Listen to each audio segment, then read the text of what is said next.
Everyone, welcome to the divine word of education. तो सबसे पहले मुझे कमेंट करके बताओ कि तुम लोग सबके सब कैसे हो। प्रीवियस लेक्चर्स में हमने जो भी कवर किया वो तुमको अच्छे से समझ में आया या नहीं आया?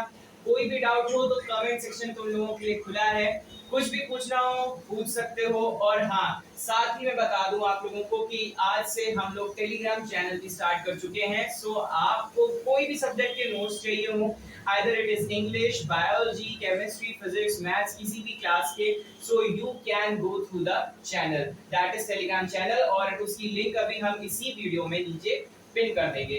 So बिना किसी देरी के आज हम स्टार्ट कर रहे हैं हमारी सेल साइकिल और सेल डिवीजन चैप्टर का last lecture, that is meiosis। But before we starting to the meiosis, as I promised कि मैं तुमको बताऊंगा that what is haploid and diploid. ठीक है, बहुत कंफ्यूजन आती है कि सर हैप्लॉइड क्या होता है और डिप्लॉइड क्या होता है। ठीक है, सो आज हम ये भी कंफ्यूजन तुम्हारी दूर कर देते हैं कि जी भाई साहब, हैप्लॉइड क्या है और डिप्लॉइड क्या है। अगर कहीं पर एक ये सेंटेंस लिखा है कि फलानी चीज जो है वो हैप्लॉइड कंडीशन में है, इसका मतलब होगा कि इसमें क्रोमोसोम्स जो होंगे वो पेयर में नहीं होंगे। क्या होंगे? Chromosomes are in single unit. ठीक है, आपने ये चीज सुनी होगी ना कि ह्यूमंस में कितने क्रोमोसोम्स होते हैं? 23 पेयर्स में होते हैं, यानी कि वो होते टोटल कितने हैं? 46 होते हैं। ठीक, 46 होते हैं। बट जब भी कभी कहा जाए कि हैप्लॉइड कंडीशन है, इसका मतलब वो रिप्रेजेंट करा जाएगा सिंगल एन से। On the other hand, diploid will always denoted as 2n. It means the chromosomes are in pairs. ठीक है, जो हमारे क्रोमोसोम्स की कॉपीज हैं वो कैसी हैं? 2n कंडीशन में है। ठीक है, अब सपोज दैट एक हमने ये सेल बनाया। ठीक है, ये हमने एक सेल बना लिया, इधर भी ड्रॉ कर लेते हैं बढ़िया सा अपना सेल। ठीक है, ये हमने एक सेल बना लिया। अब इसके अंदर जो क्रोमोसोम है, ठीक, ये है हमारा क्रोमोसोम। ठीक है, अभी हमने क्या बनाया? एक एक क्रोमोसोम बनाया। अब हम क्या करते हैं? बना लेते हैं इसको अच्छे से।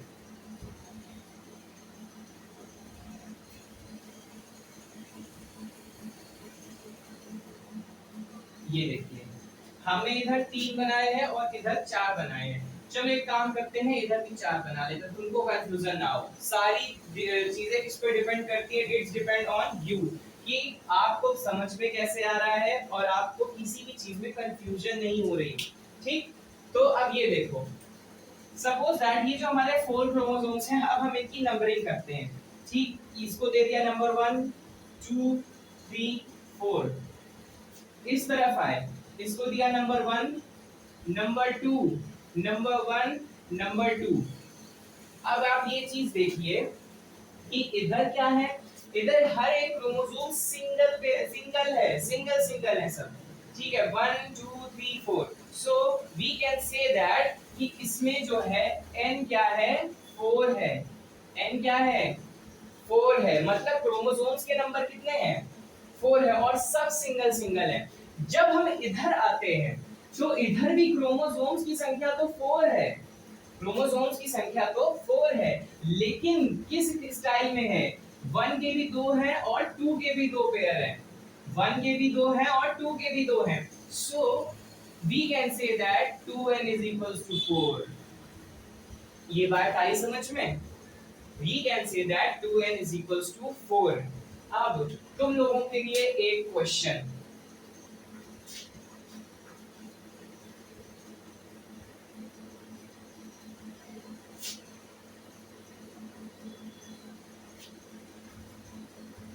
ये मैं डाल दें ताकि तुम लोगों को अपने आप से थोड़ा समझ के कर पाओगे। ये देखो, क्वेश्चन ये है, हमने क्या किया? इसमें थोड़ा सा और चेंजमेंट कर देते हैं। हाँ जी, अब ये कितने क्रोमोसोम्स हो गए? 6 क्रोमोसोम्स हो गए।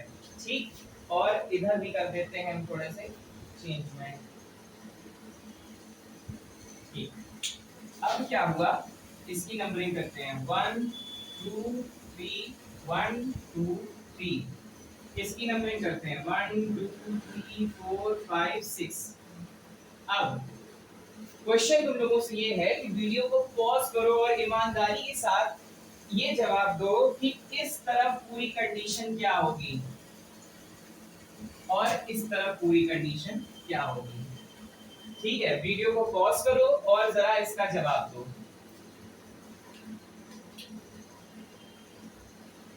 ठीक है, जवाब जो तुमने दिया ईमानदारी के साथ, अब वो देखो कि वो सही है कि गलत है।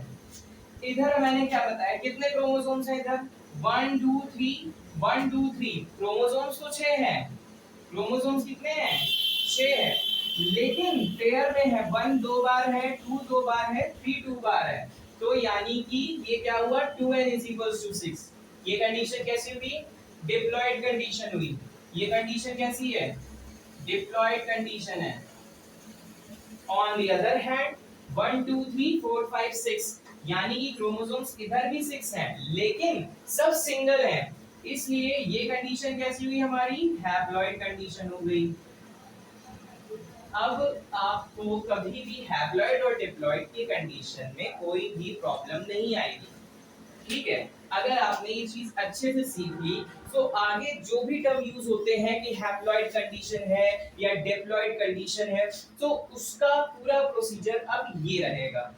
ठीक है, एक चीज और आपको बता दें, एनसीईआरटी में एक लाइन लिखी होती है माइटोसिस के टाइम पे, उसमें ये चीज लिखी होती है कि after DNA replication amount of DNA जो होगा वो क्या होगा, इंक्रीज। जैसे मान लो chromosomes number remains the same but the quantity doubles. इसका मतलब ये होगा, जैसे मान लो सिंथेसिस का टाइम आया, ठीक है, ये हमारा डीएनए बना लेते हैं।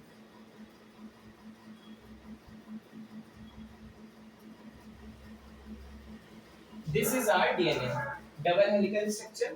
ठीक, अब क्या हुआ, हमने इसका रेप्लिकेशन कराया। जब ये G1 फेज में था, ये कौन सा फेज है, G1 फेज। ठीक है, अब ये कहां पहुंच गया, S फेज में। S फेज में क्या हो रहा है, डीएनए का रेप्लिकेशन। चीजें ध्यान रखो, आगे भी काम आने वाली हैं। ठीक, आज जो हम मियोसिस पढ़ेंगे उसमें भी इंटरफेस का रोल है, अभी बताते हैं कैसे। ठीक, अब देखो ये क्या हुआ, अब हमने डीएनए का रेप्लिकेशन कर दिया। सो एज आई सेड कि G1 फेज से फिर S फेज में जब गए, S फेज में हुआ डीएनए का रेप्लिकेशन। सपोज दैट आपके पास जो है 20 रुपए का नोट है। ठीक है, आपके पास है 20 रुपए का नोट। अब क्या हुआ, 20 रुपए की नोट का वजन कितना आएगा, बहुत कम होगा, मेरे को लगता है बहुत हल्का होगा। अगर आपसे यही कहा जाए कि भाई आपको 20 रुपए आपसे किसी ने ले लिया और आपको दे दिए 10 रुपए के 2 सिक्के, अब क्या हुआ, आपके पास है अमाउंट तो वही है, आपके पास 20 रुपए आपके पास पहले भी थे, 20 रुपए आपके पास अभी भी है। ठीक, लेकिन पैसे की क्वांटिटी बढ़ गई, आपके पास पैसे की क्वांटिटी बढ़ गई। ठीक, इसी तरह से जो एनसीईआरटी में लाइन मेंशन है कि क्रोमोसोम का अमाउंट जो होगा वो क्या होगा, वो वैसा ही रहेगा लेकिन क्वांटिटी वैसी रहेगी ना, क्वांटिटी डबल हो रही है। अब देखो अमाउंट ऑफ क्रोमो, यानी ये जो डीएनए का अमाउंट है वो तो एक पहले भी था, एक अभी भी है, लेकिन क्वांटिटी बढ़ गई। क्वांटिटी क्या हो गई, डबल हो गई, यानी दो क्वांटिटी यहाँ पर हो गई। ठीक है, दो क्वांटिटी यहाँ पर हो गई और यहाँ कितनी क्वांटिटी थी, एक क्वांटिटी थी। क्या हुआ फिर, वेट भी बढ़ गया। वेट भी क्या हुआ, इंक्रीज हो गया आफ्टर रेप्लिकेशन। वेट इंक्रीज हुआ, क्वांटिटी इंक्रीज हुई। ठीक, ये चीजें ध्यान रखना, एनसीईआरटी में ये चीज लाइन मेंशन है, इसलिए मैंने सोचा इसको एक्सप्लेन करने के लिए। ठीक, सो डीएनए रेप्लिकेशन में क्या हुआ, जब एस फेज में था तो यहाँ पे क्या था सिंगल डीएनए था और उसमें क्या हुआ, रेप्लिकेटेड डीएनए हुआ जिसमें वेट भी इंक्रीज हो गया डीएनए का और क्वांटिटी भी क्या हो गई, इंक्रीज हो गई। इसको 20 रुपए जो मैंने एग्जांपल बताया उससे ध्यान रखना। चलो, now finally we are moving towards the end of this chapter.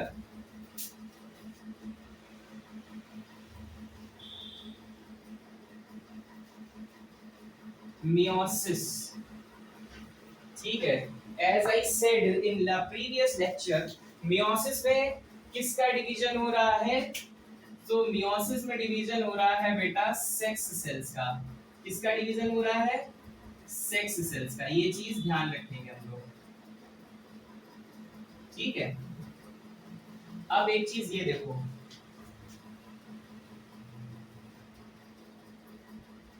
ये क्या है? फीमेल का साइन है. ये क्या है? मेल का साइन है. ठीक है.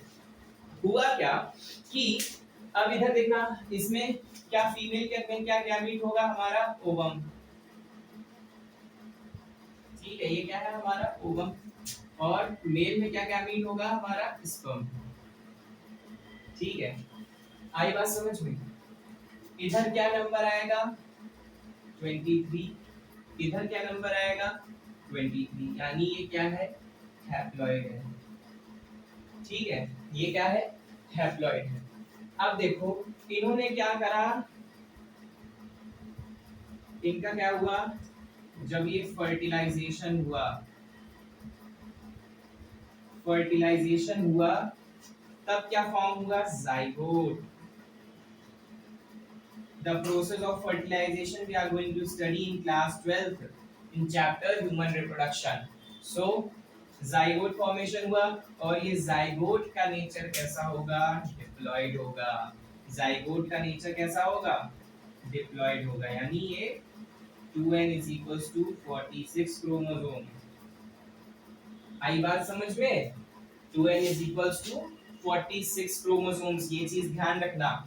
अब एक चीज और ध्यान रखो कि स्पर्म का फॉर्मेशन किससे हो रहा है? कौन से प्रोसेस से हो रहा है? स्पर्मेटोजेनेसिस से. और वहां पे सेल कौन सी? स्पर्मेटोसाइट्स है. Primary spermatocytes. पूरा हम स्पर्मेटोजेनेसिस भी जो है 12th में कंप्लीट करने वाले हैं. और जो ओवम है यहाँ पे क्या हो रहा है? प्राइमरी oocytes है. ठीक है, साइट, जहां भी साइट लग जाए it's automatically denotes the term cell. ठीक है, जहां भी साइट लग रहा है वो क्या डिफाइन कर रहा है? सेल. साइट का मतलब क्या हुआ? सेल हो गया. अब देखो, ये चीज ध्यान रखो, यानी कि ये दोनों कंडीशंस हमारी क्या थी? हैप्लॉइड थी. ठीक, और ये भी क्या है? हैप्लॉइड. बट जो फॉर्मेशन हो रहा है प्रोजेनी का यानी जाइगोट का, वो कैसा हो रहा है? डिप्लॉइड हो रहा है. क्या हो रहा है? डिप्लॉइड हो रहा है. तो सेक्स सेल्स का हमको क्या करना है? इसमें पढ़ना है पूरा कि कैसे formation of cells, sex cells होता है. तो मियोसिस में आप फर्स्ट पॉइंट ये लिख सकते हैं कि मियोसिस में क्या होता है? Formation of haploid cell. मतलब हमको ये पढ़ना है कि ये हैप्लॉइड सेल्स जो है हमारी स्पर्म एंड ओवम, इनका फॉर्मेशन कैसे हो रहा है. ठीक, तो ये चीज ध्यान रखना. ये क्या होते हैं? Formation of haploid cell. Note करते जाना ये point, formation of haploid cell. एक चीज और यहाँ पे नोट कर लेना कि फॉर्मेशन ऑफ 4 हैप्लॉइड सेल. पिछले उसमें एक सेल से, माइटोसिस में क्या हो रहा था? एक सेल से 2 सेल बन रही थी. बट इसमें क्या पूरे प्रोसीजर में इसमें क्या कितनी सेल्स बनेंगी? 4 सेल्स फॉर्म होंगी. ये चीज ध्यान रखना. और वो सेल्स कैसी होंगी? हैप्लॉइड होंगी. ठीक, आगे बढ़े. तो ये हो गया हमारा फॉर्मेशन ऑफ 4 हैप्लॉइड सेल यानी मियोसिस की स्टार्टिंग. अब देखो, आपको मैंने क्या बताया था? जब मैंने माइटोसिस स्टार्ट किया था तो आपसे कहा था पहले इंटरफेज होगा. क्या होगा? इंटरफेज होगा. ठीक है, मान गए सर, आपने बोला था. एक चीज ध्यान करना, ये भी मैंने बोली थी, जब भी कभी किसी भी सेल का डिवीजन होगा सबसे पहले इंटरफेज होगा. ठीक है, इंटरफेस सब टाइम पर होगा. अब देखो, ठीक उसी तरह से जब मियोसिस की स्टार्टिंग होगी तो मियोसिस की स्टार्टिंग में भी सबसे पहले जो होगा वो होगा इंटरफेज. क्या होगा? इंटरफेज. इंटरफेज को हमने क्या बताया था? इसको क्या कहते हैं? रेस्टिंग पीरियड कहते हैं. क्या कहते हैं? Resting period. ठीक है, अच्छा नेक्स्ट, इंटरफेस के बाद होगा हमारा मेन जो है जिसको हम कहते हैं मियोसिस। ठीक है, मियोसिस। कहानी में ट्विस्ट ये है कि मियोसिस 1 कहेंगे इसको। 2 बार मियोसिस की साइकिल होगी और वो कैसे हो रही है अभी हम पढ़ने वाले हैं कि इसमें सबसे पहले क्या हुआ, इंटरफेज हुआ, फिर नंबर 2 पर आया हमारा मियोसिस। अच्छा, नेक्स्ट थर्ड फेज जो होगी बेटा होगी हमारी इंटरकाइनेसिस। क्या होगी, interkinesis. And last but not the least जो होगी हमारी मियोसिस सेकंड। ठीक, अगेन जितना इजी ये दिख रहा है उतना इजी है नहीं। मैंने क्या कहा था कि जितना आपने कंसंट्रेशन माइटोसिस पढ़ने में दिया है उससे 10% ज्यादा कंसंट्रेशन हमें मियोसिस पढ़ने में चाहिए, क्योंकि जरा सा भी आपका कंसंट्रेशन डिसबैलेंस हुआ तो पूरी कहानी बिगड़ जाएगी। ठीक, तो चलिए अब ये देखिए इंटरफेज। अच्छा याद करो, इंटरफेज में मैंने 3 फेजेस तुमको बताई थी, वो तीनों फेजेस यहां पे भी होंगी, G1 S and G2 phase. ठीक है, G1 में हम तुमको बता चुके हैं कि G1 जो होगा उसमें जो होगा डीएनए रेप्लिकेशन के लिए वो अपने आप को प्रिपेयर करेगा, इसमें ज्यादा कोई काम नहीं होता है। ठीक है, बट जो एस फेज होगा, एस फेज में क्या होगा, डीएनए रेप्लिकेशन होगा। ठीक है, डीएनए क्या करेगा, रेप्लिकेट करेगा। और जो G2 फेज होगा, G2 फेज में वो फिर से थोड़ा सा आराम करेगा, बट साथ में ही क्या करेगा, थोड़े बहुत प्रोटीन्स का फॉर्मेशन करेगा। ठीक है, now meiosis first. Meiosis first में पहली चीज तो ये ध्यान रखो क्या होगा, 2 चीजें होंगी। क्या क्या, very good, karyokinesis, next cytokinesis. भाई डिवीजन तो हमको अभी भी सेल का ही करना है ना, भले ही हम सेक्स सेल्स की बात कर रहे हैं, स्पर्म फॉर्मेशन कर रहे हैं, स्पर्मेटोसाइट्स का फॉर्मेशन कर रहे हैं, लेकिन कर तो हम सेल नहीं रहे ना, बात तो सब चीज तो है सेल ही। ठीक, एक चीज और आपको बता दें, इंडिया में, इंडिया क्या मतलब पूरे वर्ल्ड में आप ये चीज मान लो, सबसे लार्जेस्ट सेल जो होगी, the largest cell is termed as ovum. Largest cell कौन सी सेल होती है, ओवम होती है। लार्जेस्ट सेल कैसी होगी, ओवम होगी। और स्मॉलेस्ट सेल, स्मॉलेस्ट सेल कौन सी होगी, स्पर्म होगी। ठीक है, तो अब एक चीज ये देखो, आप खुद समझिए कि आप ऐसी सेल्स का फॉर्मेशन, ऐसी सेल्स का डिवीजन पढ़ रहे हैं जिसके पास 2 वर्ड रिकॉर्ड है। ओवम के पास है लार्जेस्ट सेल होने का, और स्मॉलेस्ट सेल होने का रिकॉर्ड किसके पास है, स्पर्म के पास है। तो ये जितने भी विलक्षण प्रतिभा के धनी हैं तो इनकी सेल डिवीजन भी विलक्षण ही होगी। ठीक, इनकी सेल डिवीजन भी थोड़ी सी अलग होगी। ओके, अब देखो, सो मियोसिस 1 में क्या हुआ, कैरियोकाइनेसिस हुआ, और मियोसिस फिर क्या हुआ, साइटोकाइनेसिस। अच्छा, अब एक चीज हमने ये भी बताई थी कि कैरियोकाइनेसिस में यानी क्या होगा, न्यूक्लियर डिवीजन होगा। ठीक है, न्यूक्लियर डिवीजन होगा, और साइटोकाइनेसिस में होगा साइटोप्लाज्मिक डिवीजन। ठीक है सर, मान गए आपने ये चीज कह दी। ठीक, अब देखो जैसे हमने उसमें पढ़ा था माइटोसिस में, ठीक इसी तरह से इसमें भी 4 फेजेस होंगी, इसमें भी 4 फेजेस होंगी। ठीक है, उनके नाम है मेटाफेज, प्रोफेज से स्टार्ट होगा, prophase, metaphase, anaphase and telophase. Okay, prophase हुई, मेटाफेज हुई, एनाफेज हुई, टेलोफेज हुई। ठीक, इंटरकाइनेसिस में होगा कंप्लीट ब्रेक, इंटरकाइनेसिस में होगा कंप्लीट इंटरवल। क्या होगा, कंप्लीट इंटरवल। ठीक है, इसमें कोई प्रोसेस नहीं, सब आराम कर रहे हैं। कंप्लीट इंटरवल किसमें होगा, इंटरकाइनेसिस में होगा। जब हम मियोसिस सेकंड में आएंगे, अगेन मियोसिस सेकंड में फिर से होगी हमारी कैरियोकाइनेसिस, और नंबर 2 साइटोकाइनेसिस। Very good. ठीक है, कैरियोकाइनेसिस हुई और साइटोकाइनेसिस हुई। अब एक चीज ये भी ध्यान रखना कि कैरियोकाइनेसिस, जैसे ही मैंने कहा न्यूक्लियर डिवीजन, इसमें यानी फिर से हमारे वही चार आतंकवादी फिर से आ जाएंगे, ठीक।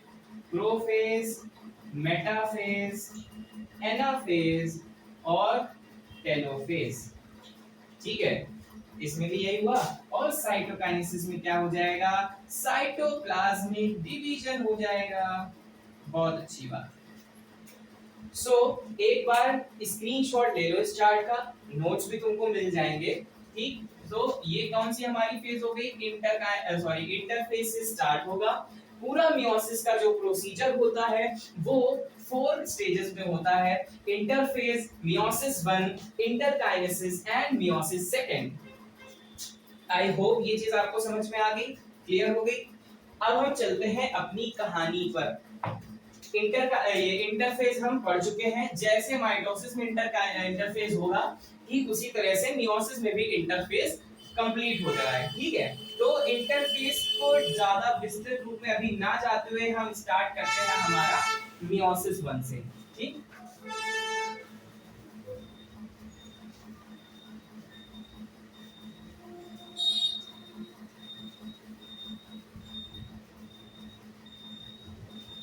एक चीज ये ध्यान रखना कि जो भी पढ़ रहे हो उसके नोट्स जरूर बनाओ, क्योंकि दिमाग अब इस टाइम पे वैसा नहीं है भाई। क्रेनियल कैपेसिटी जो है वो ब्रेन की, वो आज के टाइम पे इतनी ज्यादा नहीं है, तो उस हिसाब से चलो, नोट्स बना लो। तुम कोई ब्रह्मा नहीं हो कि तुमको सारी चीज एक बार में याद रह जाए, ठीक। तो अपने पास जो नोट्स बना के रखोगे वही तुम्हारे लिए लाइफ टाइम पे काम आएंगे।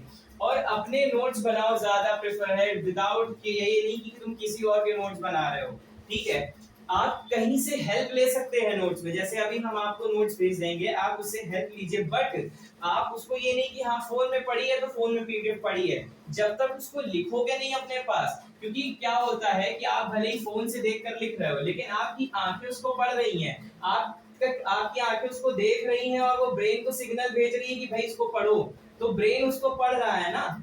ब्रेन के पास एक मेमोरी में वो कैद हो रहा है कि हाँ भाई मैंने ये चीज पढ़ी थी, भाई हाँ क्या होते हैं सोमैटिक सेल्स, ठीक। अपने पास नोट्स जरूर बनाइए और अपने नोट्स रखिए, ओके। जितना ज्ञान देना था अभी दे दिया, आगे बढ़ते हैं, ठीक। तो देखो मियोसिस 1 मैंने क्या कहा, पढ़ने वाले हैं हम मियोसिस 1। आगे हम एक डंडा खींच के 1 बना लेते हैं, दोबारा लिखने से अच्छा है, वर्क स्मार्ट, ठीक है। मियोसिस 1 स्टार्ट करें। तो जैसा मैंने बताया, सबसे पहले इसमें होगी कैरियोकाइनेसिस।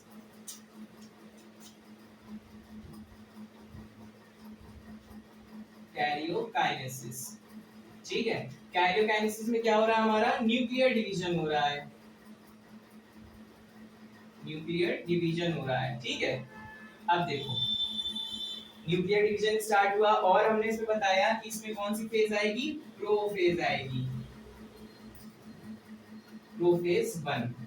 इसको इससे डिनोट करते हैं, क्योंकि मियोसिस 2 में भी जो है वो प्रोफेज आनी है, इसलिए हम इसको किस उसमें लिख सकते हैं कि ये हमारी है प्रोफेज 1।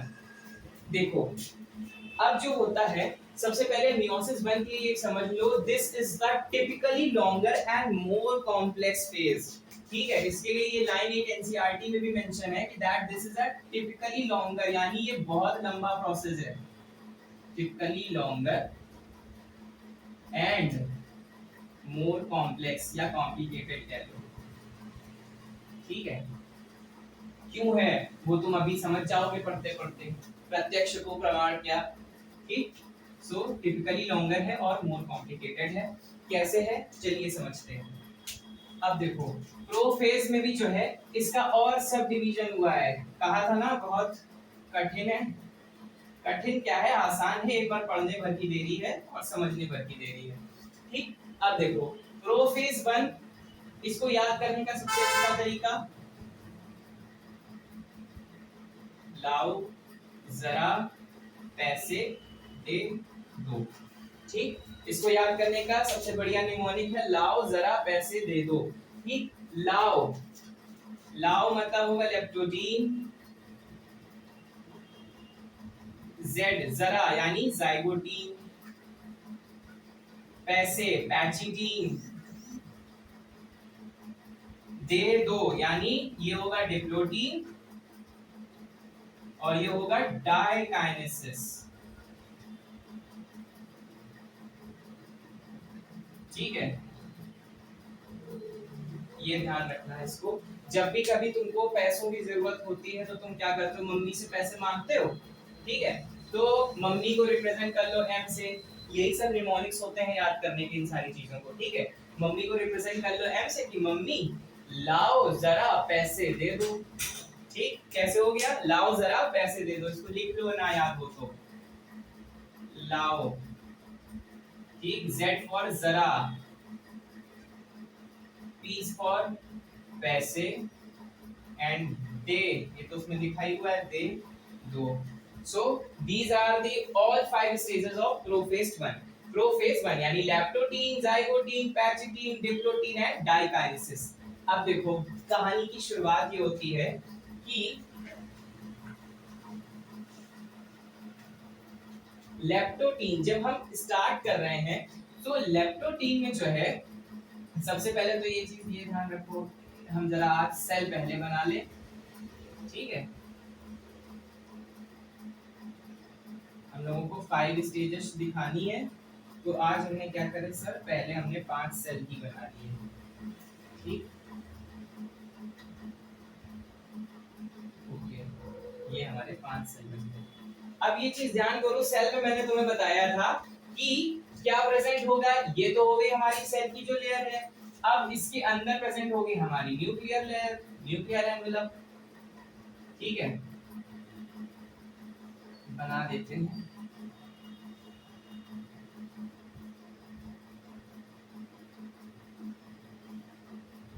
अब देखो, स्टार्ट में मैंने तुमको जब माइटोसिस का प्रोसेस पढ़ाया था तब हमने कहा था कि क्या प्रेजेंट होते हैं, सेंट्रोसोम परपेंडिकुलर ऑर्डर में। ये क्या थे, सेंट्रोसोम थे परपेंडिकुलर ऑर्डर में। तो अब देखो ये सेंट्रोसोम, और मैंने ये भी बताया था प्रोफेज 1 में सेंट्रोसोम्स जो होंगे वो पहले बिल्कुल यहाँ पर होंगे बीचों बीच में, लेकिन फिर क्या होता है वो धीरे धीरे शिफ्ट करके इधर आ जाते हैं। ठीक है, यहाँ पर ये जहाँ पे तुम्हारे क्रोमोसोम्स को अटैच होना है, तो यहाँ पे मैंने बना दिए। अब इसको धीरे धीरे करके हम इधर शिफ्ट करवा देते हैं। चलो, ये धीरे धीरे करके हमारे जो जितने सेंट्रोसोम है वो इधर आ गए, और लास्ट वाले स्टेप में हमारे सेंट्रोसोम बिल्कुल बीच में है। ठीक है, ऊपर से नीचे नीचे आ गए। तो आप देख सकते हैं वेरिएशन कि लैप्टोटीन में सेंट्रोसोम्स जो होंगे वो सबसे ऊपर प्रेजेंट होंगे, फिर धीरे धीरे डाइकाइनेसिस के टाइम पे ये क्या आ जाएंगे, बिल्कुल मिडिल पर आ जाएंगे। किसमें आ जाएंगे, मिडिल पर आ जाएंगे। ठीक है, आ गई बात, ये तो चलो हमने स्टार्ट कर लिया। देन हमने बताया था कि न्यूक्लियर मेम्ब्रेन, ऐसे ध्यान रखो कि प्रोफेज में जब प्रोफेज स्टार्ट होता है तो न्यूक्लियर मेम्ब्रेन बिल्कुल क्लियरली विजिबल होती है, तो क्लियरली विजिबल है हमारी न्यूक्लियर मेम्ब्रेन। लेकिन एंड जब आता है तो वो न्यूक्लियर मेम्ब्रेन पूरी तरह से डिसअपीयर हो जाती है। ठीक, तो इसी तरह से यहाँ पे पूरी हमने न्यूक्लियर मेम्ब्रेन शो कर दी। अब हम इसको ऐसे गायब करना शुरू कर देते हैं। ठीक, ये लीजिए हमारी न्यूक्लियर मेम्ब्रेन जो है गायब होना स्टार्ट हो गई, और लास्ट वाले में हमारी न्यूक्लियर मेम्ब्रेन पूरी तरह से गायब हो चुकी है। ठीक, न्यूक्लियर मेम्ब्रेन हमारी गायब हो गई। अब हम देखते हैं, अब फिर प्रोफेज में और क्या बताया था हमने स्टार्टिंग में माइटोसिस में, कि क्रोमोसोम, वेरी गुड। ठीक है, अलग अलग टाइप के हमने ये क्रोमोसोम बनाए। और क्या कहा था कि प्रोफेज में जो होगा वो कंडेंस्ड स्टार्ट होना शुरू होंगे। ठीक उसी तरह से ये क्रोमोसोम्स भी क्या करेंगे, कंडेंस्ड स्टार्ट होना स्टार्ट कर देंगे। ठीक, इन्होंने क्या करा, ये कंडेंस होना शुरू हो गए, कंडेंस होते गए होते गए होते गए। अब क्या हुआ, जब zygotene stage I, zygotene stage में इन्होंने अपने होमोलॉगस पेयर बना लिए। क्या कर लिया, होमोलॉगस पेयर बना लिया। होमोलॉगस पेयर कैसे बना लिया वो दिखाते हैं। देखो, सबसे पहले तो एक ये हमारा क्रोमोसोम है। ठीक है, ये चीज ध्यान रखना, ये एक क्रोमोसोम था, ये इसी की कॉपी है। अब देखो यहाँ पे भी बना लिया। ठीक है, अब क्या हुआ, इन्होंने जो बगल वाले ब्लैक वाला जो क्रोमोसोम था, इन्होंने यहाँ पे भी ये ऐसे आ गए। ठीक है, ये देखो डिफरेंट डिफरेंट मार्कर से बना रहे हैं। ठीक, ये क्या आ गए, इधर भी आ गए और ये इधर भी आ गए। अब देखो जो ये पेयर होंगे, अब देखो ये क्या दिख रहा है तुमको, ये पूरा एक, अगर हम इसको चलो जूम करते हैं, ठीक, इसको हमने जूम कर लिया, तो जूम करने पे देखो ये क्या तुमको दिख रहा है, ये हमारा एक क्रोमोसोम, ये उसकी कॉपी, ठीक, ये हमारा एक क्रोमोसोम ये लग गया। अब जो है हमने इसी के बगल में ये वाला क्रोमोसोम, जब ये भी जो है कंडेंस हो करके आ गया इधर,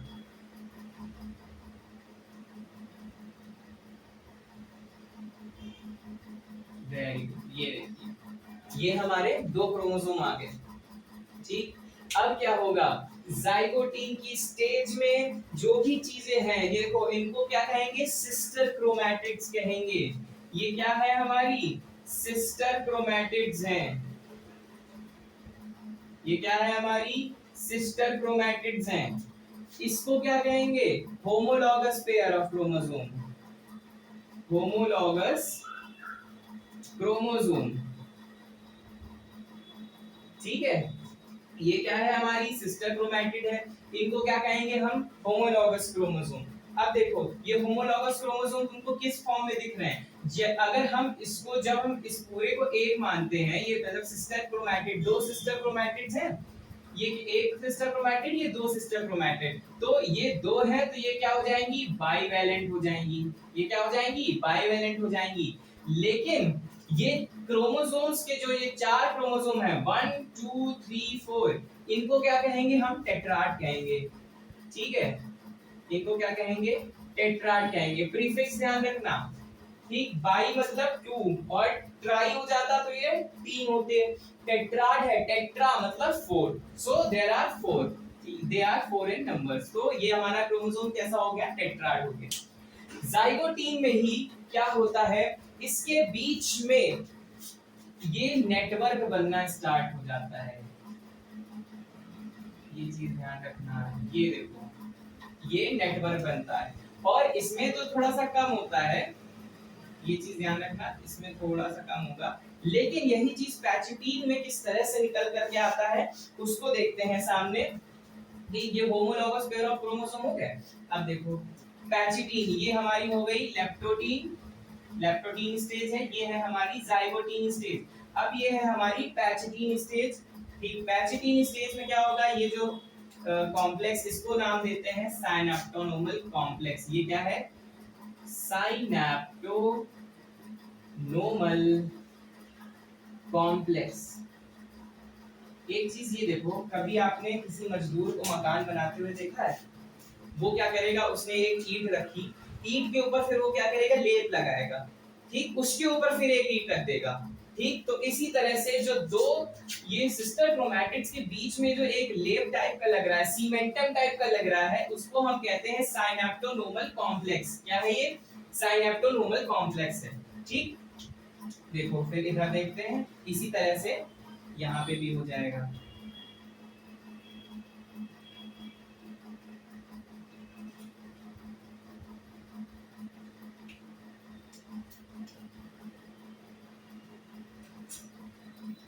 ये देखिए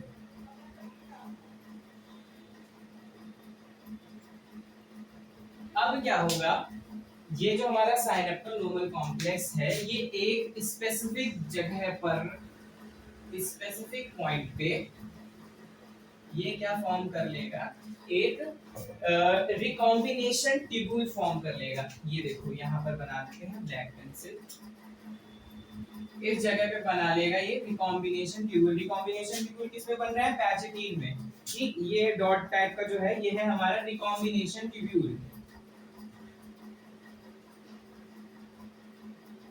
ठीक है।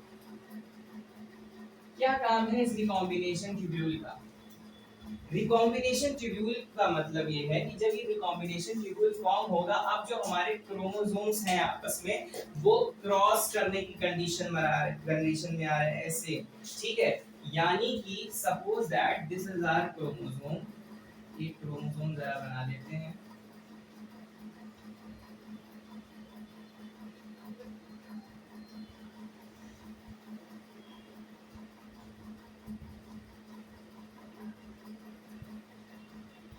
ठीक है, ये हमारा ब्लू वाला क्रोमोसोम है। अब ब्लैक वाला बना लेते हैं एक बार।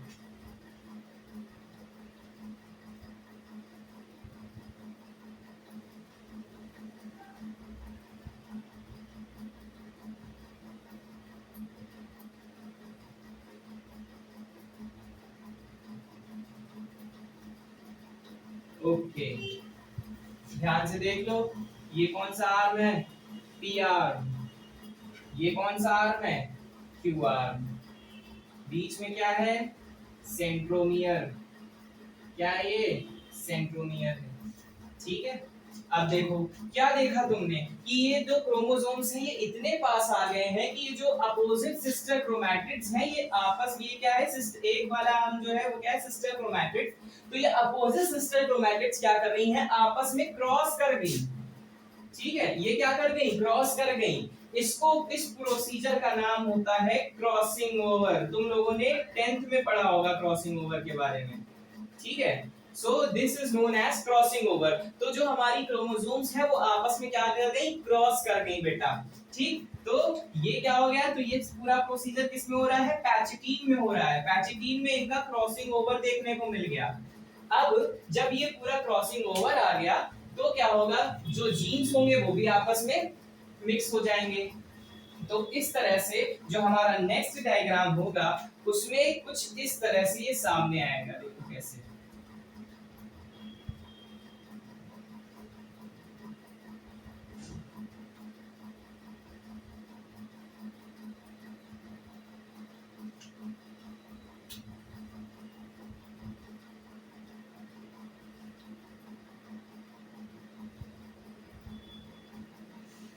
यानी जो ब्लैक से हमने जो पहले बनाया था, यानी उसके जीन्स इधर चले गए और उसके जीन्स किधर चले गए, इस वाले में। ये हो गया हमारा क्रॉसिंग ओवर का नेक्स्ट डायग्राम। ठीक, तो इसी हिसाब से यहाँ पे भी क्या होगा, ये जो हमारा नेक्स्ट डायग्राम आएगा इसमें ये हो जाएगा ब्लैक से, और ये नेक्स्ट वाला जो हो जाएगा वो ब्लू से हो जाएगा। ठीक, यहाँ पे ही ऐसे भी, यहाँ नीचे वाले में भी बना लेते हैं। ये चीज दिख रही है क्लियरली, किसी को मैंने यहाँ पे जूम करके बनाया हुआ है, चीज ध्यान रखना। ठीक, अब देखो जो यहाँ पर इन्होंने क्रॉस जैसा स्ट्रक्चर ही दिख रहा है। ठीक, ये क्रॉस जैसा स्ट्रक्चर है, इसको नाम दिया जाता है चायज्मा। चायज्मा कह लो, कायज्मा कह लो, जिससे तुमको याद रहे, कायज्मा। तो कायज्मा का फॉर्मेशन किस में हो रहा है, डिप्लोटीन स्टेज में हो रहा है। कायज्मा का फॉर्मेशन कौन सी स्टेज में हो रहा है, डिप्लोटीन स्टेज में। कायज्मा यानी कि जैसे ये हमारे दो वो है, सो ये ऐसे आ रहे हैं, ये देखो। ठीक है, सो ये जो क्रॉस का स्ट्रक्चर बनकर के आ रहा है, एक्स का स्ट्रक्चर, तो इस ये क्या नाम दिया जाता है, कायज्मा। ठीक है, कायज्मा, ये हमारा कायज्मा हो गया। तो अगर आपके पास क्वेश्चन आया in which stage of meiosis 1 और prophase 1 the formation of chiasma occurs, तो कायज्मा किसमें हो रहा है, डिप्लोटीन स्टेज में हो रहा है। ठीक, कायज्मा किसमें हो गया, डिप्लोटीन में हो गया। अब लास्ट स्टेज हमारी जो प्रोफेज की बची वो ये है कि डाइकाइनेसिस में। अब देखो न्यूक्लियर मेम्ब्रेन पूरी तरह से हट गई, न्यूक्लियर मेम्ब्रेन पूरी तरह से चौपट हो गई। ठीक, अब देखो यहाँ पे क्या हो जाएगा, यहाँ पे पूरा तुम्हारा डेंस साइटोप्लाज्म है। जैसा हमने बताया था पिछले वीडियो में कि यहाँ पर क्या बनते हैं, उस वाले माइटोसिस में क्या बनेंगे, सेंट्रोसोम से स्पिंडल फाइबर्स, मकड़ी के जाले, स्पाइडरमैन बताया था, याद है। तो उसी तरह से यहाँ पर जो निकलेंगे इनको हम कहेंगे मियोटिक स्पिंडल्स। ये स्पिंडल्स कैसे होंगे, मियोटिक स्पिंडल होंगे। उनको हमने वहां नाम दिया स्पिंडल फाइबर्स का, और यहां से जो निकलेंगे उनको हम कहेंगे मियोटिक स्पिंडल, और यहाँ पे हमारे क्रोमोसोम्स बन जाएंगे। ठीक है, ये चीज ध्यान रखना, ये क्या बन गए, हमारे क्रोमोसोम बन गए। सो स्पिंडल फाइबर यानी कि मियोटिक स्पिंडल्स में फिर से अपना इसको अटैच करेंगे। अब आगे की कहानी बिल्कुल वैसे ही है जैसे हमने माइटोसिस में पढ़ी थी। तो ये हमारा हो गया प्रोफेज 1।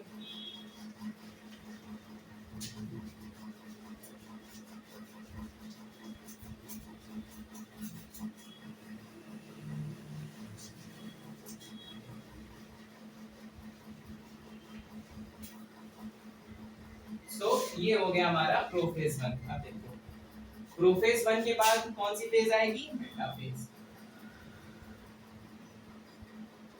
मेटाफेज 1 सबका 1, जिसमें मियोसिस 1 में जहां जहां भी जो जो चीज हम पढ़ेंगे वो होंगी सारी 1 1 1। ठीक, अब देखो हुआ क्या कि ये हमारा सेल फिर से अब हम बनाते हैं एक बार। उधर हमने जो सेल बनाया था उसमें न्यूक्लियर मेम्ब्रेन नहीं थी, इधर भी न्यूक्लियर मेम्ब्रेन नहीं होगी, तो ये क्या थे, सेंट्रोसोम। हमारे सेंट्रोसोम्स ने क्या रिलीज किया था, spindle fibre, sorry meiotic spindle. अब ये मायोटिक स्पिंडल क्या करेंगे, ये अटैच करेंगे फिर से इधर। और एक चीज ध्यान रखना, जैसे हमने उसमें ये बताया था कि जो इस मियोटिक स्पिंडल थे, सॉरी माइटोसिस में जो स्पिंडल फाइबर्स थे वो सारे क्रोमोसोम्स को मेटाफेजिक प्लेट यानी इक्वेटोरियल प्लेट में लेकर के आ रहे थे। तो उधर तो चलो ठीक था, कोई मामला नहीं। यहाँ क्या है, टेट्राड्स हैं, यहाँ क्या है, टेट्राड्स हैं। तो ये टेट्राड्स क्या से क्या मूव करेंगे, ये दो इक्वेटोरियल प्लेट्स में आएंगे। ठीक है, ये कितनी इक्वेटोरियल प्लेट्स में आएंगे, दो इक्वेटोरियल प्लेट्स में आएंगे, जैसे ये। ठीक, यहाँ पे बना दिया, ये ब्लैक से इसको यहाँ पर आगे क्रॉसिंग ओवर हो चुका है, याद, हम ध्यान रखना। अब देखो ये, ठीक, सो ये हमारे जो मायोटिक स्पिंडल हैं वो अगेन काइनेटोकोर्स पर इस पे अटैच हो जाएंगे। सो मेटाफेज में क्या चीज रहेगी, जो भी हमारे क्रोमोसोम्स थे वो इसमें अटैच हो गए। और यहाँ पे क्या हो गई, ये देखो ये हो जाएगी डबल। उसमें सिंगल बन रही थी माइटोसिस में, माइटोसिस के मेटाफेज में सिंगल बन रही थी, इधर क्या बनेगी, double metaphasic plate, double metaphasic plate. ठीक है, ये चीज ध्यान रखना। ये हो गई हमारी मेटाफेज 1। आगे बढ़े, सो आगे फिर आ जाएगी हमारी एनाफेज। अब ये चीज ध्यान रखो, एनाफेज 1, एनाफेज 1 के बाद आ जाएगी हमारी टेलोफेज 1। ठीक, अब एक चीज ध्यान रखो कि उधर क्या हुआ था एनाफेज में, याद कर लो। एनाफेज में जितने भी स्पिंडल फाइबर्स थे उन्होंने सारे क्रोमोसोम्स को अपनी तरफ खींच लिया था। ठीक इसी तरह से इसमें भी यही प्रोसीजर होना है। ठीक है, ये हमारे सेंट्रोसोम्स, इन्होंने रिलीज किए जो माइटोटिक स्पिंडल्स थे, उन्होंने अपनी तरफ सारे क्रोमोसोम्स को खींच लिया।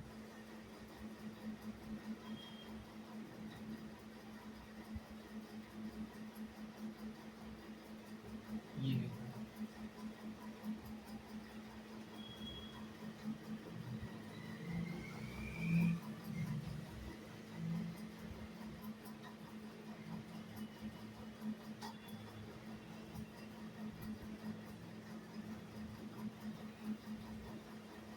अब अच्छा एक कंपैरिजन ये करो कि जब वो वाला एनाफेज था, माइटोसिस का एनाफेज था, तो उसमें केवल ये था, दो दो थे, अब इसमें कितने हैं, चार है।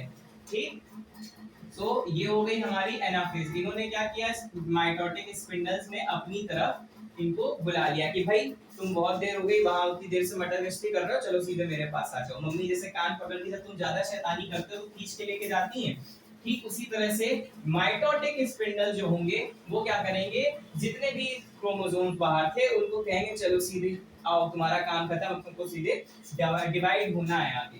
ठीक, वैसे अभी भी डिवीजन ही चल रहा है, लेकिन आगे क्या प्रोसीजर रहेगा। अब टेलोफेज में क्या था कि अब इनकी न्यूक्लियर मेम्ब्रेन वापस आ जाएगी और ये अपना काम आगे बढ़ा लेंगे। देखो किस हिसाब से, ये आ गई इनकी न्यूक्लियर मेम्ब्रेन। ठीक, ये क्या हो गई, न्यूक्लियर मेम्ब्रेन हो गई, और ये हो गए हमारे क्रोमोसोम। ब्लू वाले एक तरफ और ब्लैक वाले दूसरी तरफ। ये देखो, ठीक, ये हो गए। और क्या आ जाएगा, न्यूक्लियोलस आ जाएगा।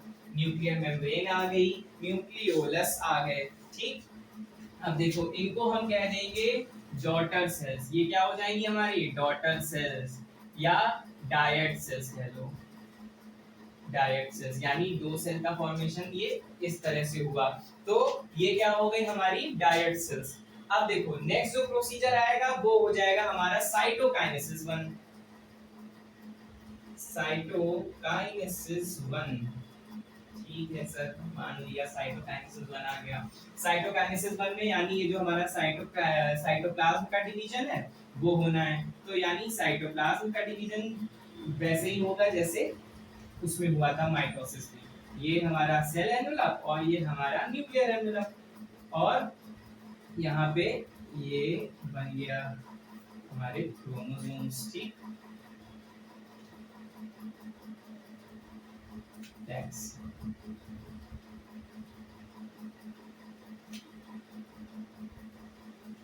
ये हो गए हमारे डायड ऑफ सेल्स। डायड यानी दो, डायड ऑफ सेल्स। ठीक, यहाँ पे न्यूक्लियोलस भी आ गया। ये बात आ गई समझ में? सो इस हिसाब से हमारा पूरा ये मियोसिस 1 कंप्लीट हो गया। ये क्या रहा? मियोसिस 1। लेकिन कहा जाता ना, शाहरुख खान का डायलॉग था, पिक्चर अभी बाकी है मेरे दोस्त। ठीक उसी हिसाब से पिक्चर अभी बाकी है। पिक्चर अभी क्या बाकी है कि कैरियोकाइनेसिस में न्यूक्लियर डिवीजन हो गया, साइटोकाइनेसिस। लेकिन सर आपने कहा था कि हैप्लॉइड सेल्स बनते हैं, ये तो यहाँ डिप्लॉइड है, देखो दो दो है, ये तो डिप्लॉइड है, तो यानी कि अभी इसका डिवीजन फर्दर बचा है जिसको हम कहेंगे मियोसिस सेकंड। लेकिन उससे पहले क्या आएगा हमारा इंटरकाइनेसिस आएगा। क्या आएगा? इंटरकाइनेसिस आएगा, यानी कि मियोसिस 1 के जस्ट आफ्टर आता है हमारा इंटरकाइनेसिस। इंटरकाइनेसिस में कुछ नहीं होगा, इंटरकाइनेसिस में सेल क्या करेगा? सिर्फ और सिर्फ आराम करेगा। भाई इतना पूरा प्रोसीजर, जैसे मैंने कहा, इतनी टाइमिंग लेकर के टिपिकली कॉम्प्लिकेटेड स्ट्रक्चर उसने सारे फॉर्म कर लिए, तो उसको भाई आराम भी तो करना है। तुम भी तो हो यार, 10 मिनट पढ़ के फिर कहते हो 1 घंटा आराम कर ले, रील देख ले उसके बाद पढ़ेंगे, तो तुम जब 10 मिनट में थक जाते हो, तो सेल ने तो इतनी लंबी प्रोसीजर की है तो उसको भी तो आराम करने का समय चाहिए। सो ये क्या होगा? Complete interval, complete interval. ठीक है, अब इसमें वो नहीं होगा कि भाई इसमें भी इसमें एक चीज और लिख लो, नो डीएनए रेप्लिकेशन। इसमें कोई डीएनए रेप्लिकेट नहीं करेंगे भाई, रेप्लिकेशन हो गई जितनी होनी थी इंटरफेस में, इसमें कोई रेप्लिकेशन नहीं, ये सिर्फ आराम करेगा सेल थोड़ी देर। ठीक, जब आराम कर लेगा आराम खत्म। ठीक, पंडित नेहरू ने कहा था ना, आराम हराम है। ठीक उसी तरह से इतना आराम कर लिया, बहुत कर लिया। अब आगे बढ़ेंगे मियोसिस सेकंड में। क्या बढ़ेंगे? Meiosis second. डंडा बढ़ा दिया, लिखने से अच्छा एक डंडा और बढ़ा दो। तो मियोसिस सेकंड में कैरियोकाइनेसिस सेकंड, ये सारे अब क्या हो जाएंगे? Second second second. Okay, meiosis second बहुत इजी है, इसका नाम हो जाएगा नॉर्मल माइटोसिस। नॉर्मल माइटोसिस, ये चीज ध्यान रखना, नॉर्मल माइटोसिस। अब देखो लास्ट स्ट्रक्चर हमने क्या बनाया था, अब जैसे वो वाला था, ये दो डायड बने थे, अब एक डायड सेल का लेकर के चल लो। ये सेल, ये न्यूक्लियर मेम्ब्रेन। ठीक,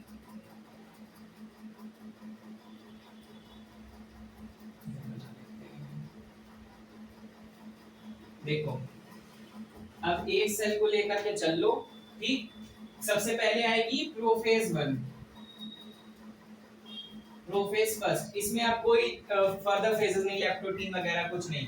ठीक, ये तुम्हारे फिर से ये सेंट्रोसोम्स जो रहेंगे वो फिर से इधर आएंगे। ठीक, तुम्हारी न्यूक्लियर मेम्ब्रेन डिसअपीयर होगी, न्यूक्लियर मेम्ब्रेन डिसअपीयर होगी, और फिर क्या होगा? ठीक उसी प्रकार से ये तुम्हारे, सॉरी यहाँ से हटा देते हैं इसको, इधर कर लेते, इधर तो बना ही दिया है।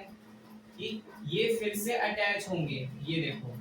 ठीक, ये क्या हो गए? फिर से स्पिंडल्स आए, ये भी मियोटिक स्पिंडल ही है क्योंकि मियोसिस पढ़ रहे हैं, मियोटिक स्पिंडल। ठीक, फिर एनाफेज में क्या होगा? सॉरी मेटाफेज में क्या होगा? ये प्रोफेज 1 हो गई तुम्हारी। ठीक, स्पिंडल फाइबर्स निकलना शुरू हो गए। मेटाफेज 1 में ये फिर से एक उसमें ले आएंगे इनको, ये देखो, ये हमारे जितने भी क्रोमोसोम्स थे, ये अगेन एक मेटाफेजिक प्लेट पर आ गए, ठीक, सेंट्रोसोम इनको मेटाफेजिक प्लेट पर ले आए। एनाफेज 1 में क्या हो जाएगा, ये जितने भी हमारे क्रोमोसोम्स थे, ये ब्लू ब्लैक में बड़ी कंफ्यूजन हो जाती है। ये देखो,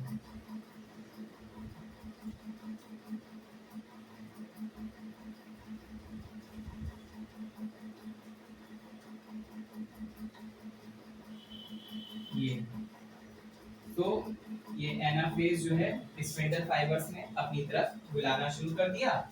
और फिर जो है टेलोफेज में again formation of the nuclear membrane, और ये हमारे क्रोमोसोम जो है फिर से अटैच, और यहाँ पे हमारा न्यूक्लियोलस बन गया, ठीक। तो टेलोफेज भी हो गई, और फिर आ जाएगी हमारी जो साइटोकाइनेसिस हो जाएगी, उसमें ये सेल बन गए, साइटोप्लाज्म का डिवीजन हो गया, और ये हमारा न्यूक्लियर मेम्ब्रेन आ गई, क्रोमोसोम आ गया, और ये न्यूक्लियोलस आ गया।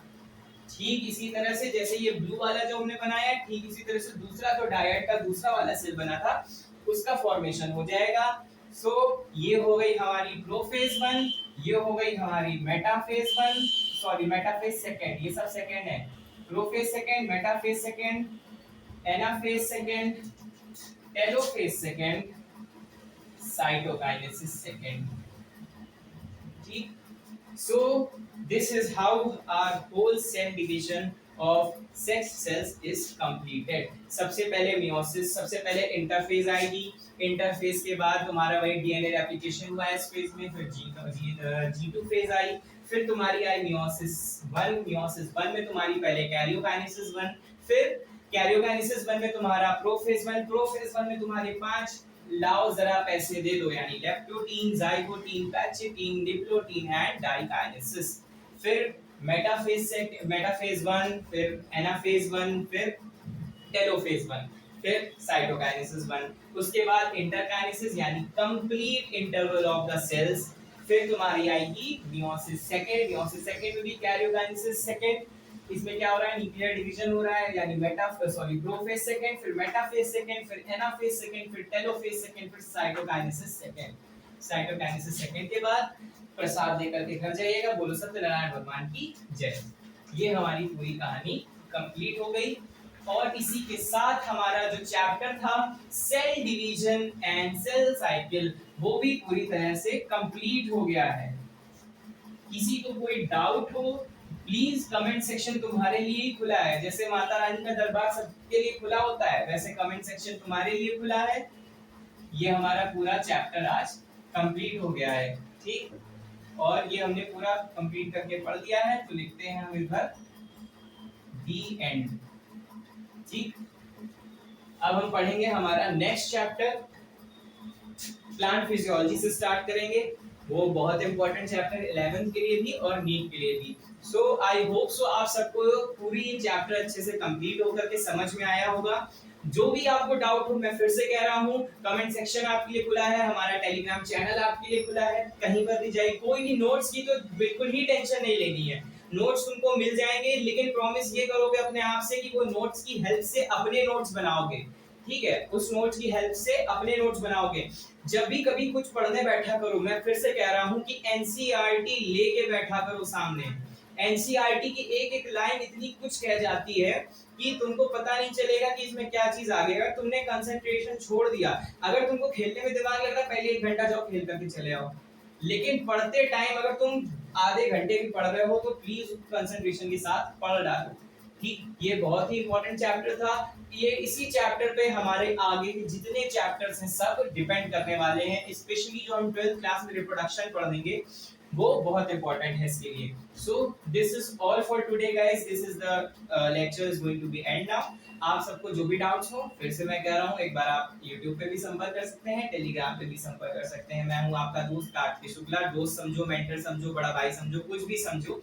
सो ये था हमारे लिए आज का, ये कंप्लीट हो गया। Thank you so much.